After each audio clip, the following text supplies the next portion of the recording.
Hello বন্ধুরা, আবারও চলে এলাম নতুন একটি ভিডিও নিয়ে। আমাদের প্রত্যেকেই বাড়িতে কম বেশি পুজো লেগেই থাকে।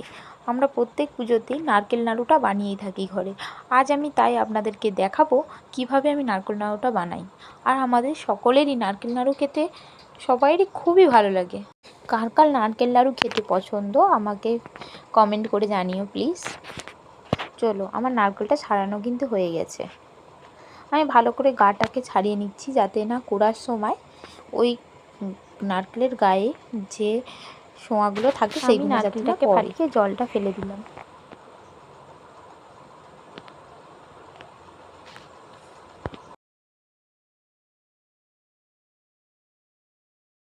নারকেলটা ফাটিয়ে জলটা ফেলে দিলাম। আমি 2 থেকে 3টে নারকেল নিয়েছি। চলুন এবার আমি নারকেলটা কুড়ে নিলাম।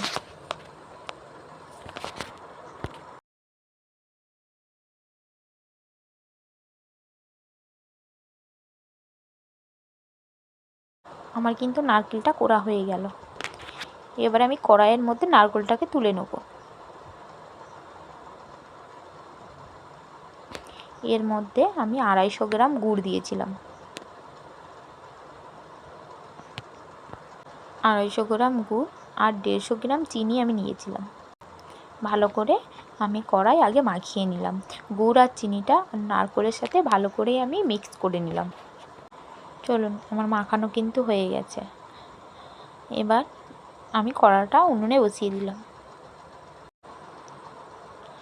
আমি 3টে এলাচ দিয়ে দিলাম আর ভালো করে নাড়াচাড়া করে নিলাম, কড়াই যেন না লেগে যায়। আমার কিন্তু নারকেলের রসটা মরে গেছে। দেখুন, আমার কিন্তু নাড়ুর জন্যে আমার নারকেলটা রেডি হয়ে এসছে। আমরা বারবারই কিন্তু নাড়াচাড়া করতে হবে, নাইলে কড়াই ধরে যেতে পারে। চলুন, আমার নারকেলটা রেডি হয়ে গেছে। এবার নামিয়ে নিয়ে আমি ঠান্ডা করতে দিলাম, তবে আমি পাকাবো। এবারে আমি অল্প অল্প হাতে নিয়ে আমি পাকিয়ে নেব। আমাদের সকলের বাড়িতেই নিত্য পুজো হয়ে থাকে। দোকানের মিষ্টি তো অনেকই আমরা কিনে দিতে, তাই আমরা এই নাড়ু ঠাকুরের সেবাতে দিতেই পারি। আর আমার ভিডিওটি যদি আপনাদেরকে ভালো লেগে থাকে, লাইক, কমেন্ট ও সাবস্ক্রাইব করবেন।